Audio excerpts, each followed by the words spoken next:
Damian Priest did something very unusual on Raw this week, so we'll discuss what could be going on there.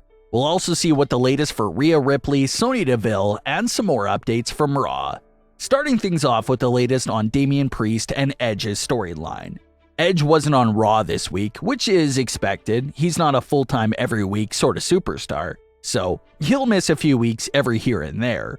But the story was carried on by Damian Priest and AJ Styles. AJ Styles and Damian Priest competed in a great hard-hitting match that strangely ended in a no contest.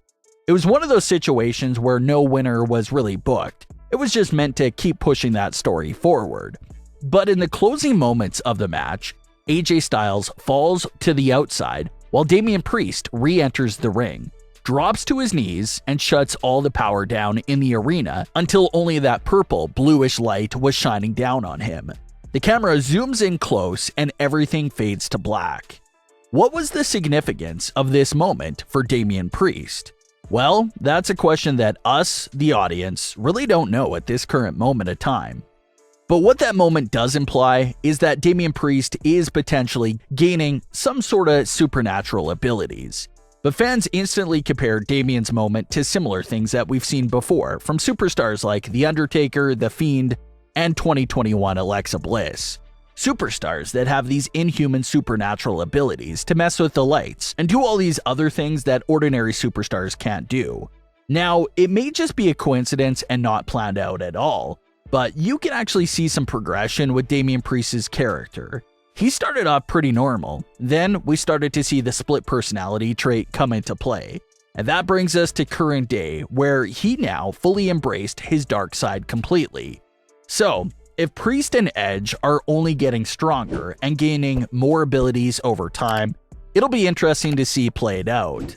But you do have to remember that even though supernatural characters are very intriguing and have a lot of great theories around them, they tend to receive some questionable bookings that doesn't make sense most of the time.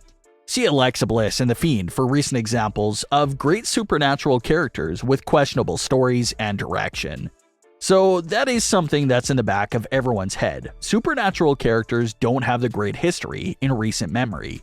But then again, The Undertaker, one of the greatest superstars of all time, spent a large portion of his WWE career as a supernatural character. So that's proof that it can be done correctly.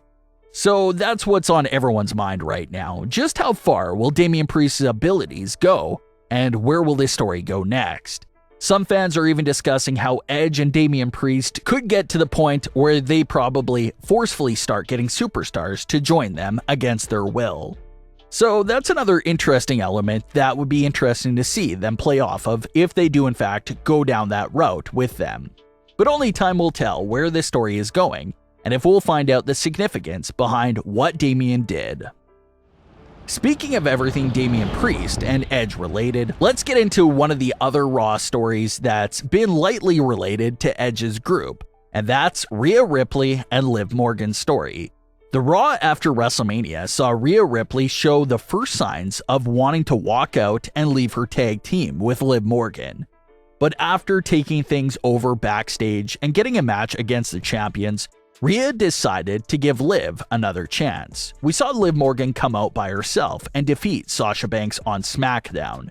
Then on Raw, where we were supposed to see a tag team match, Liv came out by herself again to face Naomi. The commentary did actually provide some reasoning for this sudden change to the plans, and that was the fact that Rhea Ripley was in health protocols. No one obviously knows the exact day that Rhea came out positive, so she can either be back next week or miss next week as well. All depends on when exactly she got sick and, of course, how she's feeling. Before the commentary team told us the reason why Rhea was missing over the last few shows, some fans were already running wild with some theories about how Edge and Damian Priest could have taken Rhea Ripley and start that whole process for her to join the team. And that was an interesting idea that was quickly thrown around by the fans. We've been spending the last few weeks talking about superstars who are willing to join Edge, but like we mentioned earlier, what if Edge and Damian Priest don't give superstars a choice and just start snatching superstars up and forcing them to join them? You don't want to exactly copy The Fiend and Alexa Bliss, but maybe something similar to that, where they probably snatch someone up in order to get leverage on someone they're feuding with. But turns out that person ends up becoming a member. Something along those lines definitely seems like a possibility. Edge is going to get more members into his group, but how exactly will they go about getting those members? Rhea being out of action for the last few weeks also pushes back that potential Edge storyline that has been rumored for her. So once she's back, it'll be interesting to see if they pick up from where they left off at, and if Rhea does end things with Liv, only to pop back up as the first woman that joins Edge. Really interesting ideas there, but we'll have to wait and see how that all unfolds. After it was discovered that Becky Lynch was going away on a little hiatus, the next popular question to ask was, who will face Bianca Belair? Well, we got the answer to that on Raw, where Sonya Deville was teasing that she had this big match signed for the Raw Women's title. A lot of people were thinking it was one of the biggest return names out there right now, Bayley or Asuka, but it ended up being Sonya Deville.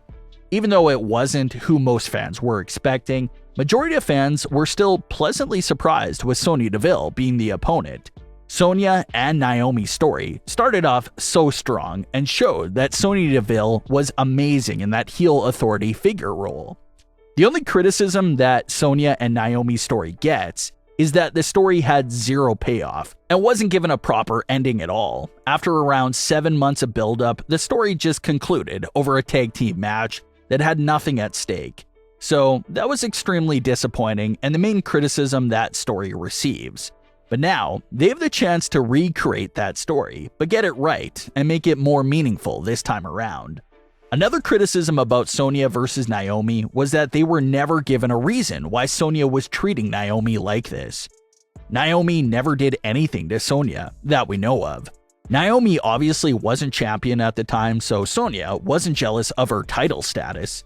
It was just really weird because Sonya was picking on Naomi with no actual reason given to the audience. So that was another criticism.